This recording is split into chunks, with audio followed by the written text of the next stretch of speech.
오늘 우리가 주기도문을 통해서 우리가 계속 보고 있습니다. 우리 주기도문을 통해 우리가 지난 말씀을 살펴보다 보니까 하나님의 뜻이 무엇인지를 우리가 깨닫게 되어지는 순간이 있었습니다.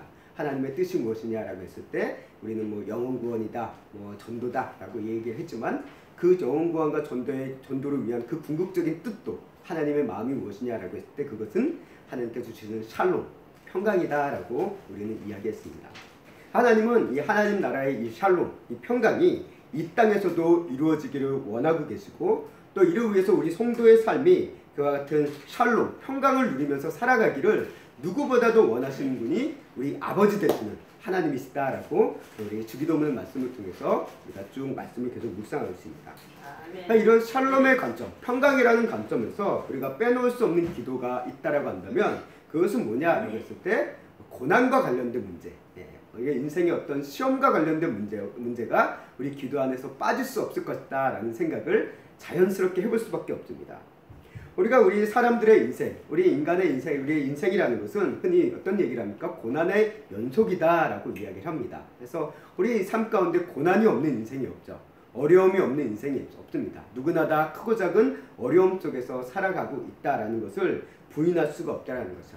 그렇기 때문에 우리가 그만큼 많은 어려움들을, 힘겨움들을 느끼면서 살아가는 것이 이 땅에 살아가는 모든 사람들의 모습이다라고 우리가 이야기해 볼 수 있을 것 같습니다.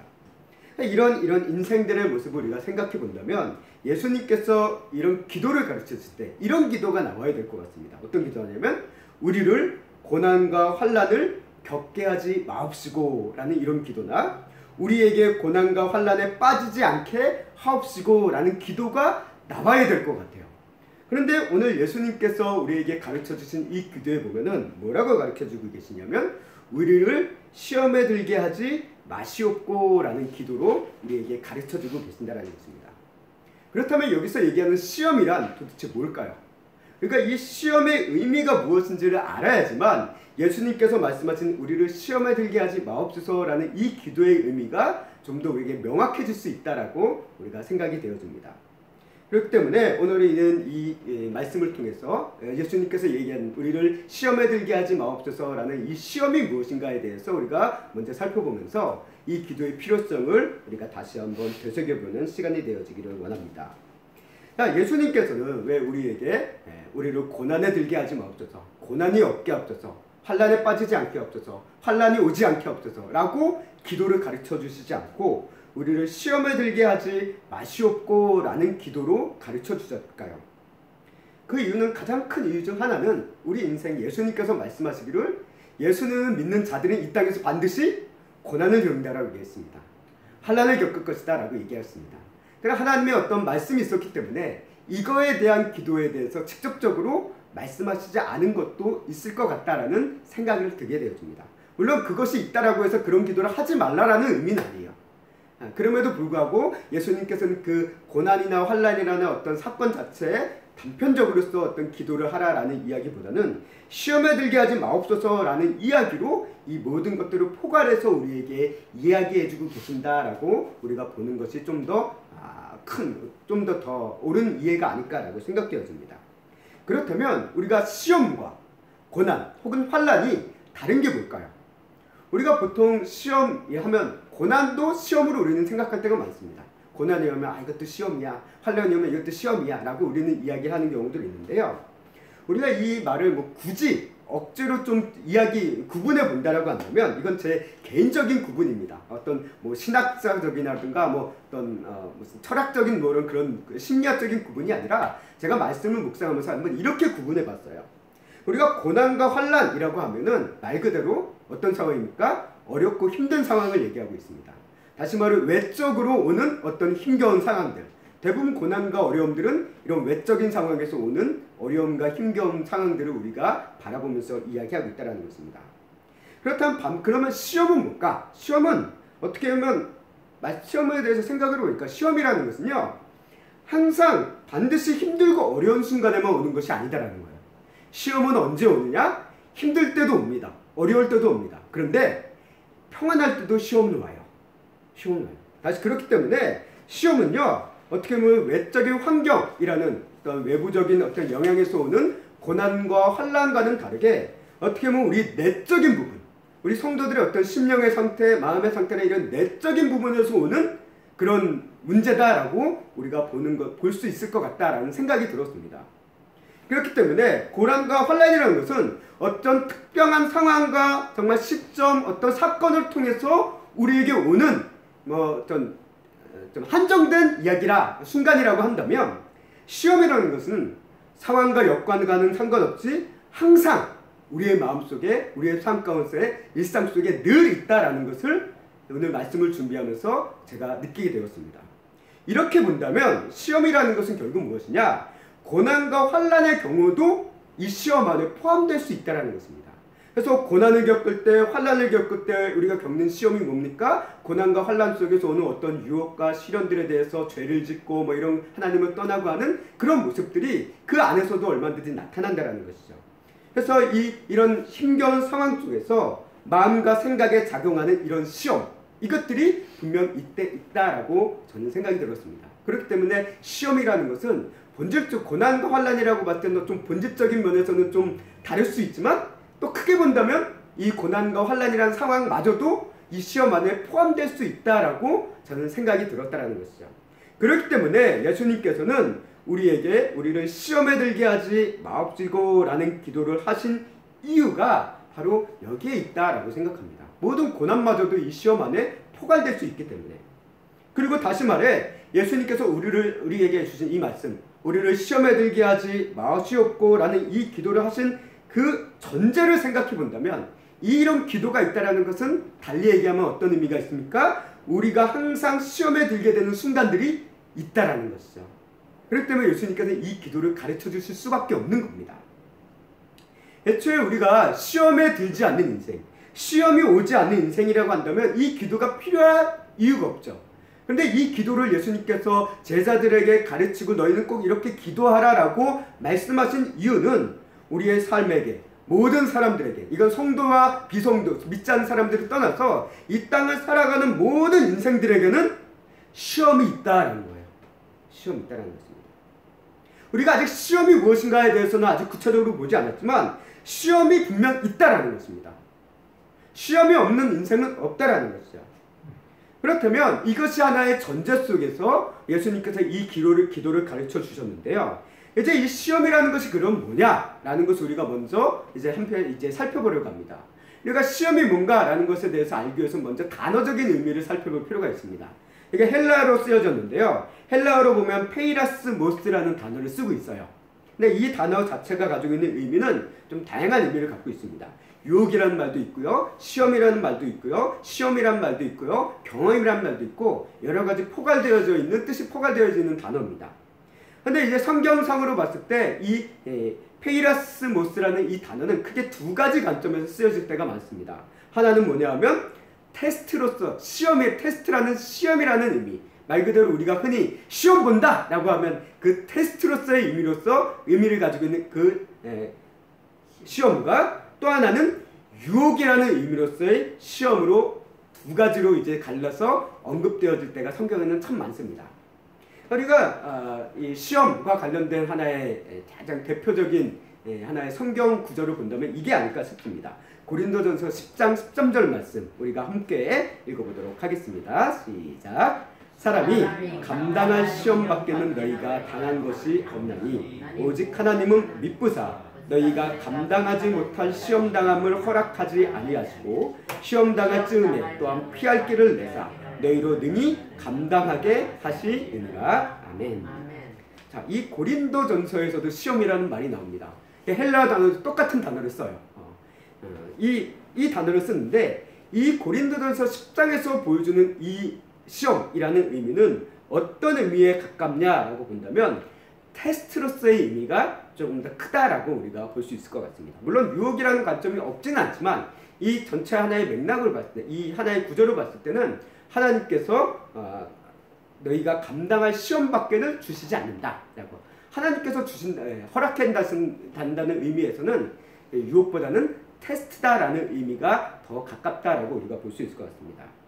그런데 우리가 성경을 보다 보면 또 이런 구절이 있어요. 어떤 구절이 있냐면요. 야고보서 1장 13절 말씀에서 야고보 기자가 야고보서가 이렇게 얘기합니다. 야고보가 이렇게 얘기하는데요. 우리 함께 읽어보도록 하겠습니다. 시작. 사람이 시험 받을 때 내가 하나님께 시험을 받는다 하지 말지니 하나님은 악에게 시험을 받지도 아니하시고 친히 아무도 시험하지 아니하시느니라. 아멘. 여기 이 야고보서에서는 하나님은 우리를 시험하지 않는다라고 얘기하고 있습니다.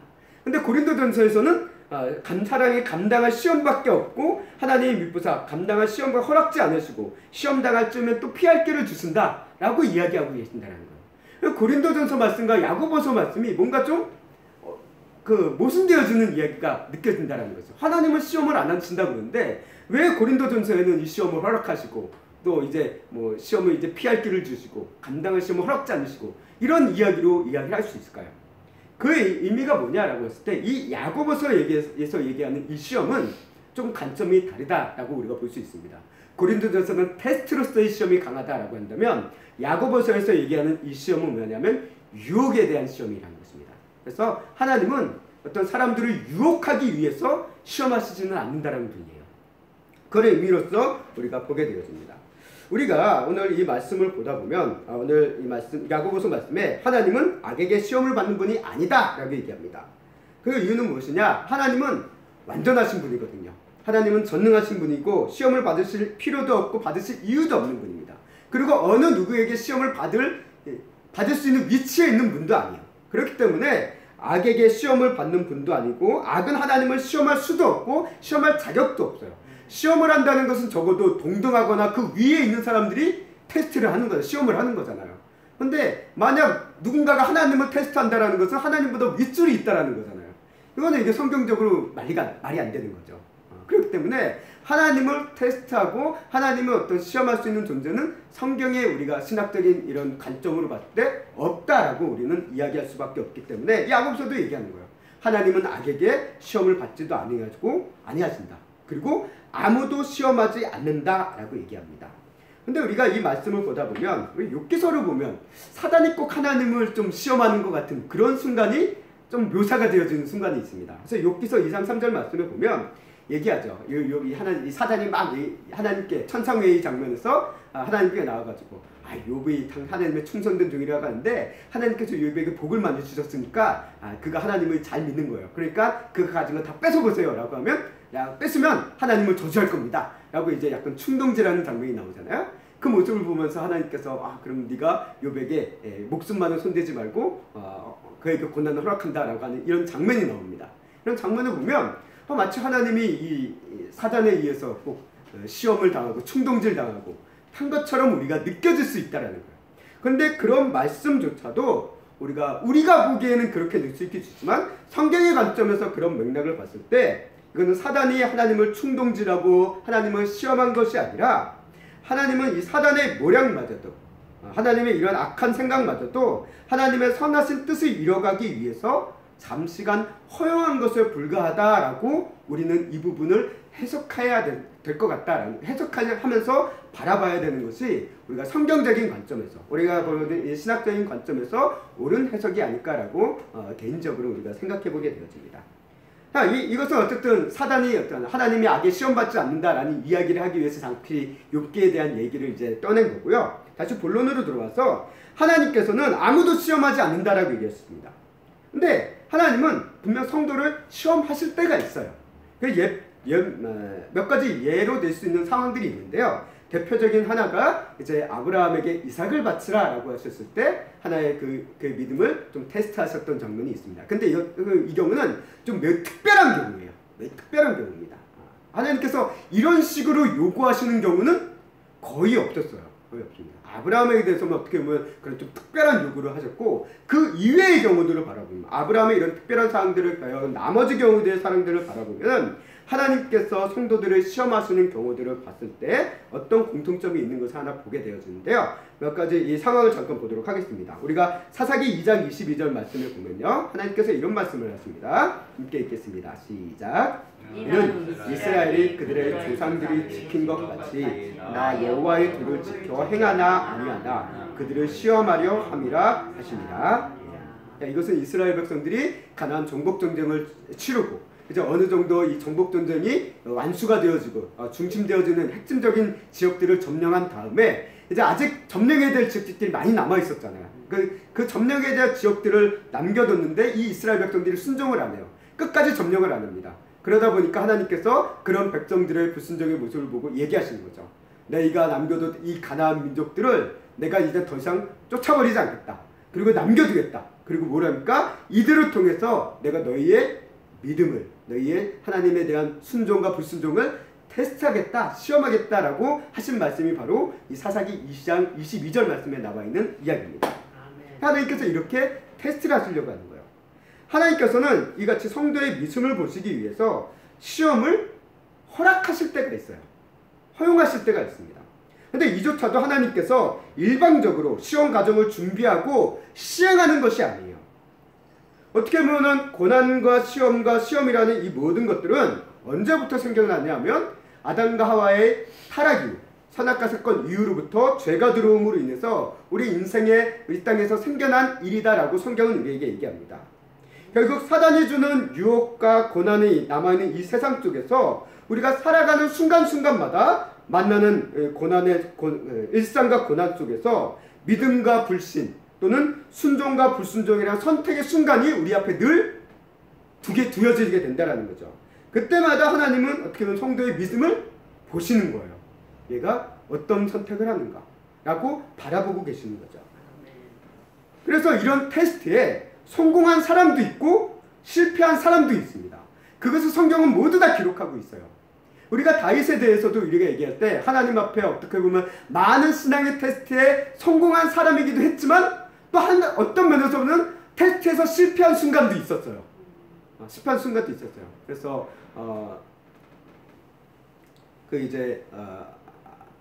갑자기 이름이 생각이 안 나는데 솔로몬의 어머니죠. 어머니 이제 밧세바를 가늠하는 이 사건도 그런 죄의 유혹이 왔을 때 그 테스트를 통과하지 못한 거죠. 하나님께서 일부러 그 테스트를 주신 건 아닙니다. 근데 그런 상황이 놓였을 때 다윗은 유혹에 빠져서 죄를 짓습니다.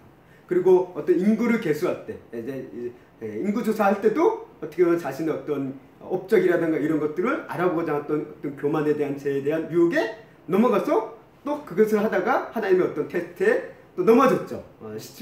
테스트를 통과하지 못했던 그런 모습을 보게 됩니다. 근데 하나님께서 그 순간 내가 너에게 이런 테스트를 하려고 이런 것들을 준비해놨어라고 그런 테스트의 상황을 던져놓은 것이 아니라는 거예요.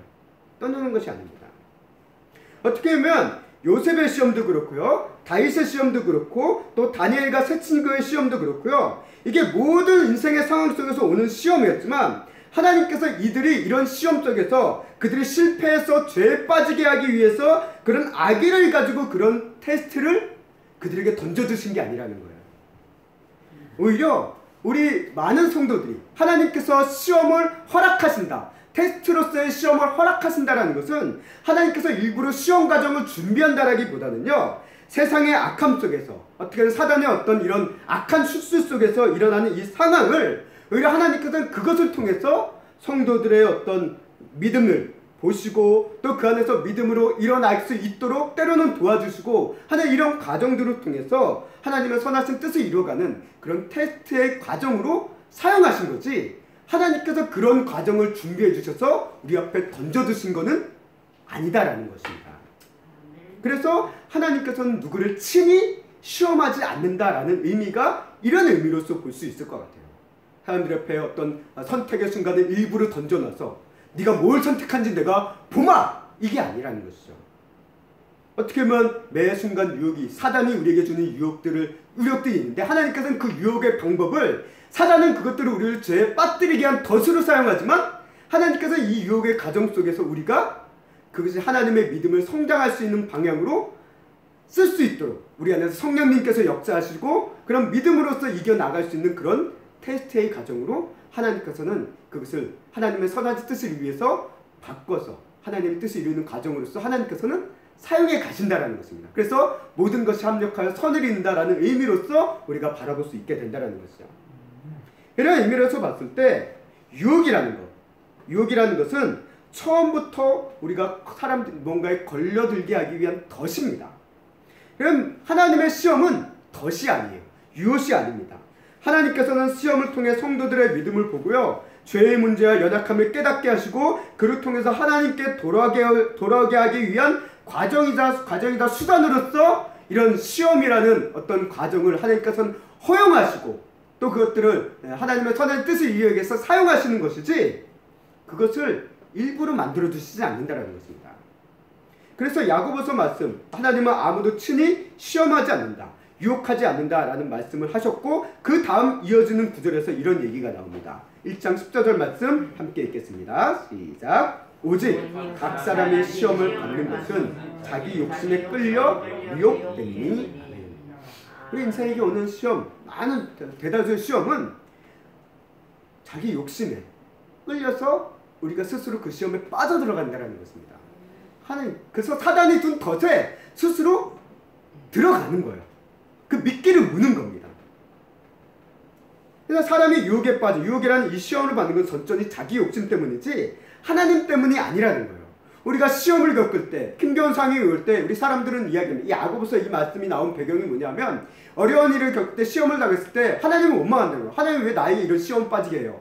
하나님께서 이런 왜 악한 일을 나에게 허락해 주세요? 라고 한탄하는데, 그게 아니라는 거죠. 하나님은 그렇게 우리에게 하시지 않는다. 네가 지금 그렇게, 당신이 그렇게 시험에 빠진 것, 그렇게 시험에 괴로워하는 것은 하나님 때문이 아니라 당신의 욕심 때문이다. 당신의 죄에 끌려서 당신이 미혹돼서 거기에 빠진 거지, 빠져서 죄에 넘어간 거지, 하나님은 그거를 의도해서 우리에게 시험을 던져주신 적이 없다라고 야고보서 기사가 이야기하고 있는 것입니다. 근데 이런 존재, 하나님은 우리에게 이렇게 시험을 마치 함정 수사하듯이 뭐 덫을 두고, 덫에 물면 네가 이것을 했으니까 넌 범인이야 라는 식으로 몰아가는 식의 이런 유혹과 같은 그런 시험을 하시지 않는데, 그런 같은 시험을 하는 존재가 있습니다. 이게 누구냐면 사단이죠. 사단이 그와 같은 시험을 해요. 사단의 특기가 무엇입니까? 사단의 특기는 유혹이에요. 그래서 창세기 가장 처음에 나온 창세기부터 사단이 보여주는 가장 큰 특기를 활용하잖아요. 유혹을 합니다. 그래서 처음부터 사람들을 죄에 빠지도록 유혹했던 것이 사단의 가장 첫 번째 일이었습니다. 그래서 아담과 하와를 선악과 사건을 시작을 통해서 유혹을 하잖아요. 이거를 먹으면 네가 하나님과 같이 될 수 있다 라고 유혹을 하는 거예요. 그러니까 이 유혹이 오니까 시험에 빠지는 거죠. 먹을까 말까 다 먹는 거. 이 사람은 이렇게 유혹을 한다는 것입니다. 보암직도 하고 먹음직도 하고 탐스럽기까지 한 그 덫을 우리 앞에 딱 준다라는 거예요. 누구라도 보면 따라갈 수밖에 없는 그와 같은 덫을 두고 유혹을 한다는 것입니다. 그래서 그 힘겹고 괴로운 상황에 도움이 될 것 같아 보이는 것을 흔들면서, 야, 이거 먹으면 넌 살아나, 이거 네가 가지기만 하면 너는 잘 될 수 있어 라고 끊임없이 우리를 유혹해 나가고 있다는 거예요. 그게 우리의 삶에 지속적으로 반복되고 있습니다. 크고 작건지 간에 우리는 늘 유혹 속에 시달리고 있다는 거예요. 하나님께서는 성도의 믿음을 위해서 시험을 허락하시는 것이지만, 사단은 성도가 죄를 짓기 위해서 유혹의 시험의 미끼를 끊임없이 우리에게 던지고 있다는 것입니다. 그러니까 모든 시험에 어떻게 보면 그 원인은 사단에게 있다라고 우리는 이야기해 볼 수 있다는 것이에요. 그렇기 때문에 우리가 이런 관점에서 시험을 우리가 살펴봤습니다. 하나님의 테스트로서 시험과 사단의 유혹이라는 어떤 시험, 이 두 가지의 의미를 볼 수 있는데, 그렇다면 예수님께서 주기도문을 통해서 말씀하신 시험이란 어느 쪽에 가까울까요? 우리가 이 시험의 의미가 어느 쪽에 가까운지를 좀 더 보기 위해서는 우리 기도문의 내용, 우리가 오늘 앞에 13절 말씀의 전반부만 보고 있는데, 어떻게 보면 13절 말씀은 하나의 얘기이기도 합니다. 하나의 얘기도 한데, 후반부의 말씀을 보면요, 이게 이렇게 나와있죠. 오늘 말씀에 우리를 시험에 들게 하지 마옵시고 다만 악에서 구하옵소서라고 문장이 이어져 있습니다. 이거는 어떻게 보면 다른 얘기가, 물론 조금 더 세세하게 나누면 다른 관점으로 볼 수 있지만, 크게 본다라고 한다면 앞의 기도에 대한 하나의 서술적인 내용으로 볼 수 있습니다. 그렇기 때문에 시험과 악이라는 단어는 일치가 되어질 수밖에 없어요. 이런 의미에서 본다면 이 시험은 어떤 악한 존재로서 일어나는 시험이라고 한다면, 하나님의 테스트라서의 의미의 시험이 아니기보다는 사단이 주는 유혹으로서의 시험에 더 가깝다라고 우리가 볼 수 있을 것 같습니다. 그렇기 때문에 예수님께서는 제자들에게 너희 이렇게 기도하라 라고 하면서 우리를 시험에 들게 하지 마시옵고 라는 이 기도를 하라라고 말씀하고 있습니다. 또 예수님께서는 이런 시험과 관련된 기도에 대해서 말씀하신 순간들이 있습니다. 그 중에 하나가 예수님이 겟세마네 동산에서 십자가를 앞두고 기도하시잖아요. 막 기도하셨을 때 제자들에게, 특히 이제 12제자들의 줄 중에 3명만 좀 더 턱 끌고 올라와가지고 겟세마네 동산에 함께 기도하려고 그랬잖아요. 한마디로 합심 기도를 하려고 그랬습니다. 물론 예수님 좀 떨어져서 이제 기도하고 제자들 3명은 이런 나를 보면서 좀 기도해달라고 이제 말씀하셨던 것 같아요. 예수님 막 열심히 기도하고 제자들에게 돌아와 보니까 어떻습니까? 제자들 다 자고 있는 거예요. 우리도 그렇잖아요. 막 기도하다 보면 잘 때 많습니다. 우리도 잘 때 많아요. 그럼 예수님께서 그런 제자들을 바라보면서 얘기하니까 뭐라고 얘기합니까? 너희가 시험에 들지 않게 깨어있으라 라고 얘기합니다. 깨어있으라. 여기서 얘기하는 시험이 뭡니까? 이게 유혹의 의미였어요. 유혹의 의미. 제자들이 육신에 피곤하다. 인간이 피곤하면 졸 수밖에 없어요. 그건 어쩔 수 없어요. 육신의 한계거든요. 근데 그런 육신의 약함을 보시면서 예수님께서 말씀하시는 거예요.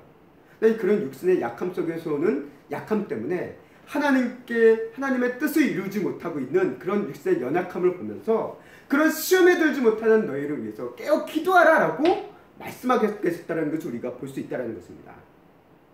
우리가 뭐 잠자면 그게 다 문제다라는 게 아니라 기도하다가 졸면 그게 뭐 죄다라는 그런 문제라기보다는 우리가 기도를 해야만 하는데 기도에 힘써야 되는 그 순간에 내 육신의 약함이 늘 우리를 붙잡아서 기도에 집중하지 못하게 하는 그런 순간들을 우리는 참 맞닥뜨릴 때가 많습니다. 솔직히 목사님 저도 그래요. 특히 새벽 기도 나올 때 참 잘 잡니다. 잘 졸 때가 있어요. 기도하다 보면 어느 순간 나도 모르게 졸 때가 있어요. 참 부끄러운 고백인데 있어요. 왜 그럴까요? 피곤해요. 밤에 좀 늦게 자고 아침에 잠 얼마 못 자고 오면 기도하다 보면 저도 모르게 그냥 막 눈 감고 기도하다 보니까 그냥 나도 모르게 어느 순간 잠들어 있는 거예요. 그래서 푹 깨는 거죠. 그런 모습들이 있다는 것입니다. 또 예수님께서 광야에서 금식하실 때 사단이 와서 예수님을 시험하죠. 이때의 시험도 뭡니까? 유혹이에요. 유혹입니다. 그래서 이처럼 모든 사람들에게는 죄의 유혹이, 사단의 유혹이 끊임없이 다가온다라는 거예요. 예수님 믿는 성도건, 예수님 믿지 않는 비신자건 모두 죄의 유혹이 다가온다라는 거예요.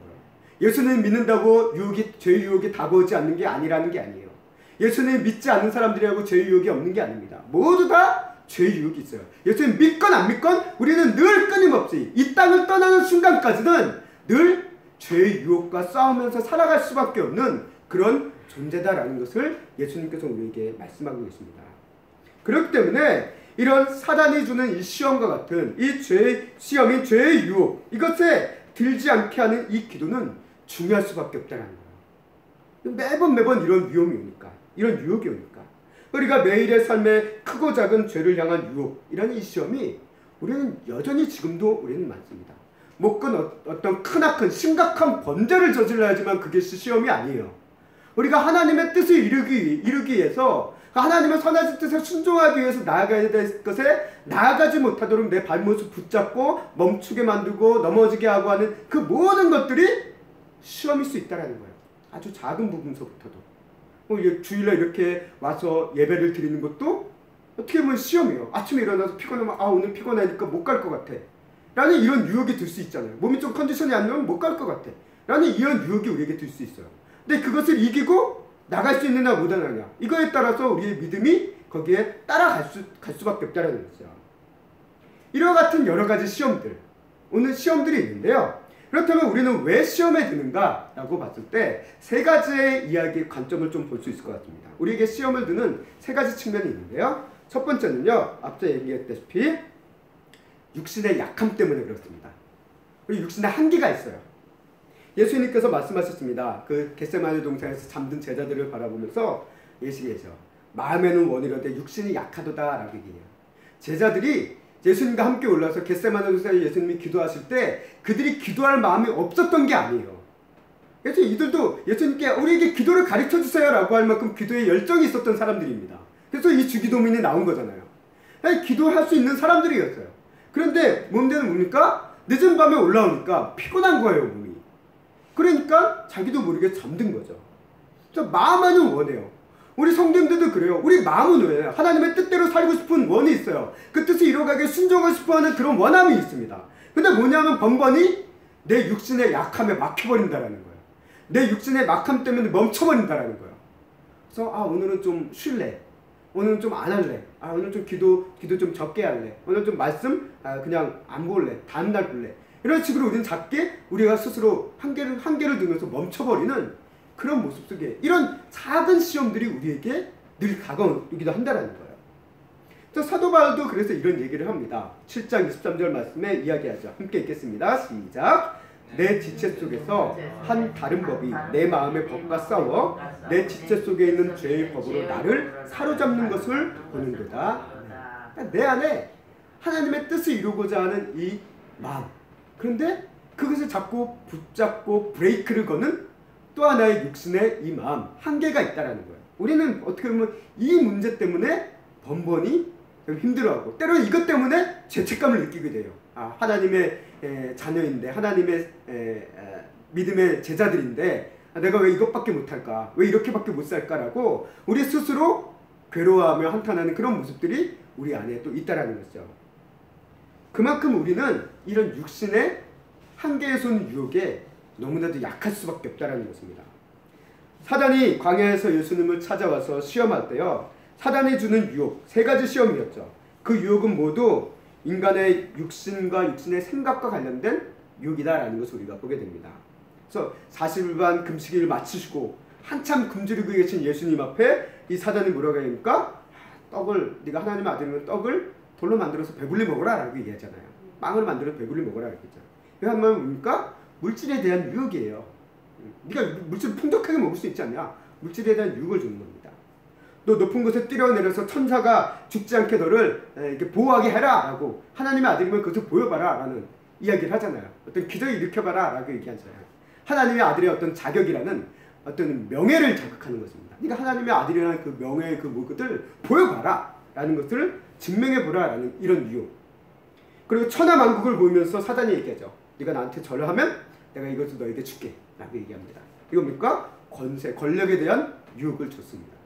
우리 인간이 가지고 있는 모든 육신에 대한 그 육신에 대한 유혹에 다 담고 있는 거예요. 사단이 이런 인간의 육신의 약함을 너무나도 잘 알고 있어요.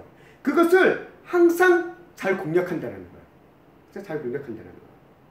사단은 바보가 아닙니다. 사도는 한마디로 우리 어떤 전쟁에서 이야기하는 사람으로 본다면 명장이에요, 명장. 우리 사람들의 약점을 너무나도 잘 압니다. 그래서 그 약점만 공격하는 거예요. 그래서 돈에 약한 사람은 돈으로 유혹합니다. 어떤 돈에 대한 사건을 일으켜요. 술에 약한 사람은 술로 유혹을 해요. 술에 대한 사건을 일으킵니다. 이성에 약한 사람은 이성에 대한 어떤 성적에 대한 유혹을 일으켜요. 명예에 약한 사람은 명예에 관련된 일에 매여서 헤어나지 못하게 합니다. 권력에 약한 사람은 권력과 관련된 어떤 사건과 거기에 매이게 만듭니다. 자녀에 약한 사람은 자녀에 대한 문제로 매이게 하고요. 건강에 약한 사람은 건강에 대한 어떤 불안으로 매이게 하고요. 시간에 약한 사람은 시간에 대한 어떤 분주함 속에서 시간을 잘 활용하지 못하게 만드는, 그렇게 계속 우리를 공격한다는 거예요. 육신의 약함 쪽에 늘 우리를 공격한다는 거예요. 아마 나 자신을 바라봐도 사단이 공격하는 그 공격에 너무나도 쉽게 넘어지고 너무나도 그 안에 굴복했던 내 모습이 쉽게 너무나도 많이 보인다는 것입니다. 이로 인해서 우리는 결국은 하나님의 뜻인 이 샬롬을 잃어버리고 계속 우리 인생이 불안한 거예요. 우리 인생이 두려운 겁니다. 그래서 계속 또 시험에 빠지는 거예요. 이게 반복된 악순환이 되어지는 거죠. 이게 인간의 육신의 약함에서 오는 가장 큰 우리 시험에 오는 문제라고 우리가 볼 수 있습니다. 두 번째 이유는요, 욕심의 문제입니다. 욕심의 문제. 이것도 어떻게 보면 육신의 문제와도 연결되어질 수 있는 부분이기도 한데요. 이걸 따로 떼어서 얘기하는데 야고보서 말씀에서 얘기합니다. 1장 15절 말씀 함께 읽겠습니다. 욕심이 잉태한즉 죄를 낳고 죄가 양성한즉 사망을 낳느니라. 아멘. 욕심이 죄를 낳고요, 죄가 사망을 낳는다고 얘기했습니다. 다시 말해 욕심이 모든 죄의 근원이 된다라고 얘기하고 있어요. 그러니까 욕심이 없는 사람은 없어요. 어떻게 욕심이 있기 때문에 또 사람은 또 발전해 나가고 성장할 수 있는 부분도 분명히 있습니다. 욕구라고도 할 수 있어요. 근데 성경은 이 욕심에 대해서 상당히 좀 부정적으로 이야기하고 있긴 합니다. 왜? 그 이유는 뭐냐면 이 욕심 때문에 우리가 사람들이 자꾸 죄로 치닫기 때문에 그렇습니다. 욕심을 가지면 이 유혹이라는 시험이 왔을 때 거기에 너무나도 쉽게 넘어간다는 거예요. 그러면 어떤 모습이냐? 욕심을 가진 사람에게는 이 유혹이라는 시험은 그야말로 기름칠한 미끄럼틀과 똑같아요. 그냥 쑥 미끄러져 가는 겁니다. 그래서 욕심 있는 사람들, 욕심 있는 사람은 자기가 뭔가 얻을 게 있으면 막 달려들잖아요. 막 달려들어요. 그게 뭐가 됐든지 간에 필요하건 없건 상관없어요. 일단 내가 가지고 보자 라고 달려드는 그런 사람들, 그런 모습들이 있습니다. 그래서 욕심을 가진 사람들은 유혹에 넘어갑니다. 이 욕심이 물질에 대한 욕심일 수도 있고요, 어떤 성적에 대한 이런 이성에 대한 욕심일 수도 있고요, 또 명예, 권력, 뭐 자녀, 앞서 얘기했던 이런 것들에 대한 욕심일 수 있어요. 그런데 이 욕심, 우리가 예를 들면 불에 빠지거나 불이 나거나 물에 빠지면 살기 위해서는 우리는 어떻게 합니까? 불필요한 거 다 던져 버려야 됩니다. 그리고 몸만 빨리 빠져나와요. 그래야 살 수 있어요. 다 가지고 있다면 어떻습니까? 불에 타죽든지 물에 빠져 죽는 거예요. 그런데 욕심은 이걸 못하게 한다는 거예요. 그리고 욕심은 너무 가지려고 해서 문제고요, 남의 것까지도 빼앗아서 가지려고 합니다. 그러다 보니까 우리가 놔야지 사는데 죽어도 놓지 않는 거예요. 이게 이 욕심의 문제라는 것입니다. 그렇기 때문에 이 욕심이 가득한 사람들은 시험에 왔을 때 그 시험에 그냥 너무나도 자연스럽게 그냥 들어가는 거예요. 구덩이 들어가듯이 그냥 들어가는 거예요. 이 욕심의 문제가 우리를 시험에 빠지게 한다라고 이야기하고 있어요. 그래서 앞서 14절 말씀에서도 이제 욕심으로 인해서 너희가 시험에 빠진 것이다 라고 이야기한 것이 이 앞전 말씀, 야고보서 14절 말씀에서도 1장 14절 말씀에서도 분명히 이야기하고 있다는 것입니다. 그래서 세 번째 이유가 있습니다. 우리가 유혹이 시험에 빠지는 가장 큰 이유, 그게 세 번째인데요, 함께 읽겠습니다. 시작. 불신앙의 문제입니다. 가장 큰 이유예요. 어떻게 보면 앞에 첫 번째, 두 번째도 분명 우리가 그런 것 부분 때문에 우리에게 시험에 계속 빠지고 넘어지고 그 유혹에 넘어가는 그런 이유들이 있지만, 우리 사람들이, 또 성도를 포함한 모든 사람들이 시험에 빠지는 가장 큰 이유는, 근본적인 원인은 뭐냐? 하나님에 대한 믿음이 없기 때문에, 하나님을 잃어버렸기 때문에 모든 사람은 시험에 빠질 수밖에 없다는 것입니다. 믿음이 없음으로 인해서 유혹이라는 시험에 거기에 넘어간다는 거예요. 아담과 하와가요, 시험에 빠졌죠. 시험에 빠진 이유가 뭡니까? 하나님의 말씀을 결국 온전히 믿지 못해서 그래요. 하나님을 온전히 믿었으면 시험에 와도 시험에 빠지지 않았을 겁니다. 그 유혹에 넘어가지 않았을 거예요. 근데 이들은 완전히 하나님을 믿지 못했다는 거예요. 그래서 결국 시험에 넘어갔다는 것입니다. 우리가 하나님을 믿지 못함으로 인해서 우리는 이 세상을 살아갈 때 세상의 악함과 또 세상의 어떤 죄악된 방식, 편법, 탈법 이런 것이 당연히 적용되어지는 방법이라고 해서 그것도 우리가 해도 된다라는 식으로 우리는 그 유혹에 쉽게 넘어갑니다. 쉽게 넘어가요. 죄를 짓는 것은 정당하게 한다는 거예요. 그런데 물론 이것의 기준이 하나님이 보시기에 선하냐 그렇지 않냐라는 기준으로 봤을 때 우리가 믿음이 있다라고 한다면 우리는 거기서부터 멀어져야 될 것입니다. 근데 우리가 그 기준이 없다 보면 항상 우리는 늘 세상의 방법, 세상이 주는 어떤 수단들을 활용하는 것을 전혀 문제 삼지 않는다는 것이죠. 그래서 사단은 우는 사자와 같이 우리의 약점을 노리고 달려든다라고 얘기하고 있습니다.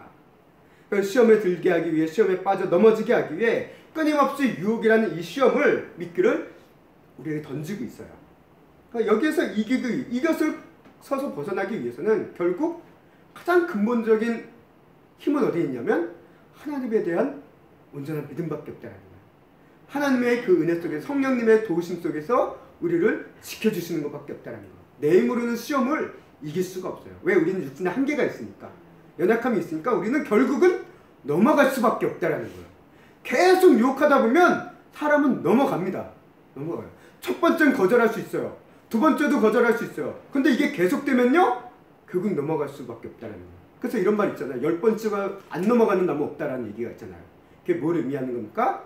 반복되다 보면 결국 사람은 그 유혹에 그 어떤 수단과 방법에 넘어갈 수밖에 없는 한계 속에 있다는 것을 우리에게 분명히 보여준다는 것입니다. 그러니까 우리가 오늘 삶 속에서 내가 시험에 빠져 넘어졌다라고 생각되어졌다면 지금 내 안에, 내 삶에서 이 세 가지의 문제 중 어느 하나가 분명 내 안에, 또는 다일 수도 있어요. 뭐 2가지일 수 있고 3가지일 수도 있지만 내 안에 이 3가지 중에 어떤 이유가 있다는 것입니다. 내 안에 육신의 문제, 한계, 또는 내 안에 나도 인식하지 못했던, 때로는 인식하고 있지만 내 안에 어떤 욕심들, 여전히 내려놓지 못했던 그런 욕심들, 또는 육신의 한계도 아니고 욕심의 문제도 아닌데 계속 시험이 온다고 한다면 내 안에 하나님에 대한 믿음이 계속 흔들리고 있는 그런 문제, 이런 문제로서 우리가 이 시험이 왔을 때 우리 자신을 한번 이 부분들에서 점검해 볼 필요가 있다라는 것을 오늘 말씀을 통해서 우리가 보게 되어집니다. 그렇다면 우리가 이런 시험, 우리에게 끊임없이 오는 이런 다양한 관점에서 오는 이런 시험들에 대해 우리는 어떻게 해야 될까요? 우리가 어떻게 해야지 이 시험을 극복해 나갈 수 있을까요? 오늘 그것을 예수님께서 말씀하신 겁니다. 너희가 시험에 들지 않게 깨어 기도하라 라고 말씀하신 것처럼 우리가 시험에 들지 않는 방법은 하나밖에 없어요. 기도하는 것밖에 없다는 것입니다. 그 시작이 바로 오늘 주기도문이에요.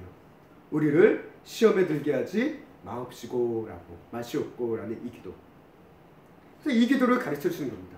우리에게 시험이 늘 있으니까, 매번 크고 작은 시험이 늘 다가오니까 이 시험에서 우리가 이기기 위해서, 이 유혹에 빠지지 않기 위해서, 이 시험에 들어가지 않기 위해서 주님 우리를 지켜주세요. 우리의 마음과 생각을 지켜주시고 이 시험을 이길 수 있는 힘과 능력을 주시고 그 담대함을 주시고 또 나의 어떤 연약한 부분들을 바라보며 하나님을 의지할 수 있게 해주시옵소서라는 이런 기도에 힘쓰라라고, 깨어 기도하라라고 예수님께서는 말씀하셨고, 또 베드로도 베드로서를 통해서 기도하라라는 이야기를 하고 있는 것을 우리가 보게 되어집니다. 우리 성도는 죄의 유혹이라는 시험에 빠져들어가지 않기 위해 기도해야 된다는 거예요. 기도할 때 성령님께서 우리를 도와주십니다. 그래서 성령님이 우리의 연약함을 도우신다라고 얘기하잖아요. 그래서 시험은요 우리의 힘으로 못 이겨요. 우리의 힘으로 이길 수가 없습니다. 한두 번은 이길 수 있을지 모릅니다. 근데 계속되어져 끊임없이 오는 이 시험 앞에 우리는 결국 무너질 수밖에 없어요. 그러나 우리가 하나님과 함께 할 때, 성령님과 함께 할 때 우리는 이 시험을 이길 수 있다는 것입니다.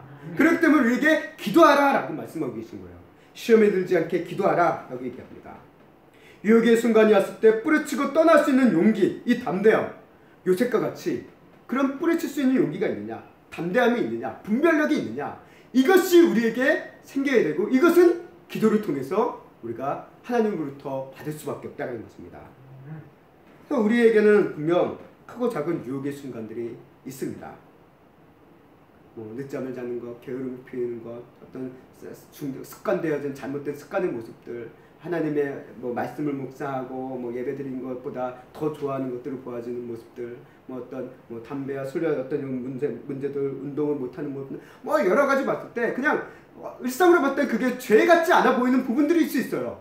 근데 그것들을 바라보다 보면 이것 때문에 내가 하나님과의 어떤 관계가, 하나님과의 어떤 마음이 자꾸 끊어지고 멀어지고 한다라고 한다면 그것은 결국 우리를 죄의 유혹을 향해 끌어들이는 사단의 미끼일 수 있다라는 거야. 미끼라는 거예요. 그렇기 때문에 우리는 그런 시험 속에서, 크고 작은 시험 속에서 늘 깨어 있어야 되고 이를 위해서는 우리는 기도해야 된다라는 것을 성경은 우리에게 얘기합니다. 우리가 기도할 때 또 자신의 연약함을 성령님께서 도와주시고 하나님께서 이길 힘도 주시고 분별력도 주시고 담대함 또한 주실 것임을 우리 성경을 통해서 우리에게 하나님께서는 성경의 사람들을 통해서 분명히 약속해주고 계십니다.